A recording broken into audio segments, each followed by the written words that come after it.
Hello YouTube! Today is November 26th, making this video 26 in my 30 and 30 project for Trans Awareness Month. I know that I am behind in videos, 4 behind. The end of the month kind of snuck up on me, so I'm going to have to post 2 videos a day until the 29th, so that I can just do 1 video on the 30th. So I'm going to have to double down. This project got away from me a little bit, and I'm not really proud of how it's turned out, but, you know, I'm hoping I can redeem myself in the upcoming week. So the reason I'm wearing my coat is that an interesting thing happened to me this morning. I went to the grocery store after dropping my kids off at school, and I was buying a bunch of cereal because one of the things we were out of was cereal. And so I was dressed just like this. And I come up to the register, and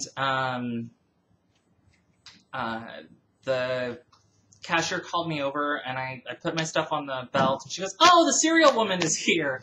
And I was like, "Yep." She goes, "Atta girl, way to do it." And then she was just chatting with me. But I looked just like this. This is pretty much, you know, as male as I get. No makeup, no effort at femininity, nothing. And still got read as a woman, which I think is weird. It just was illustrative to me of the fact that you really don't have any control over how people are going to gender you. You can try to send signals one way or the other. You can try to, you know, dress a certain way, or, you know, tweak little bits of your presentation to try and I don't know, tip the scales one way or the other. One of the points that keeps getting made on the forum is that generally, like, totally speaking, there's not a lot of difference between a male body and a female body, with the exception of the bits that are covered by underwear.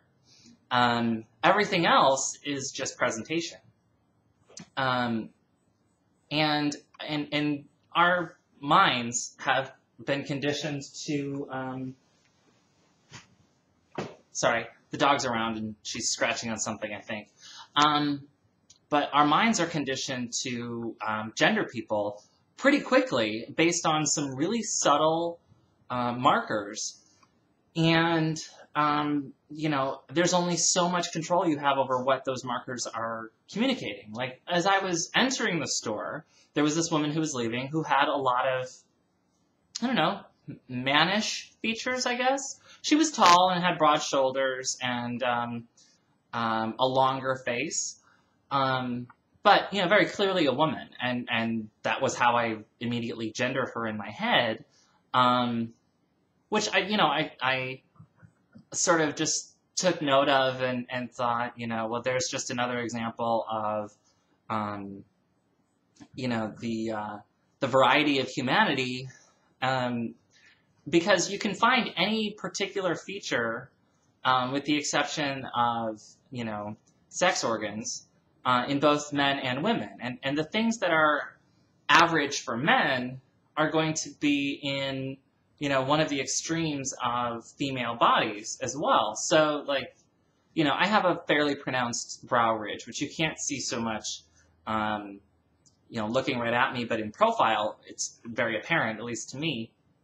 But, you know, it's pronounced for a woman. For a man, it's fairly average. You know, it looks much like a lot of guys. But I have seen a lot of women who have more pronounced brow ridges than I do.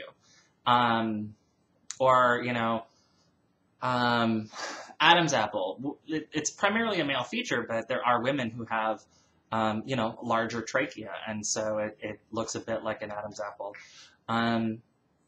You know, so I just thought it was interesting how little control I had over it, because I was, you know, presenting male as much as, you know, I normally do, and got read as a woman anyway.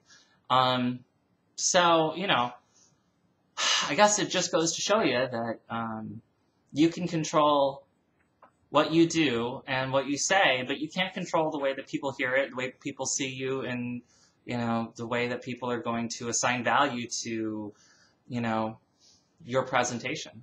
So, so that's it for today. There will be another video today, and I'm really going to try to pre-record a bunch of videos for the week so that I don't fall into the same trap of, well, I'll just make a video later. So, so thank you very much for watching, and please comment and subscribe if you're not a subscriber. Send me questions, because even once this project is over, I still love to have, you know, prompts to do this with. So until next time.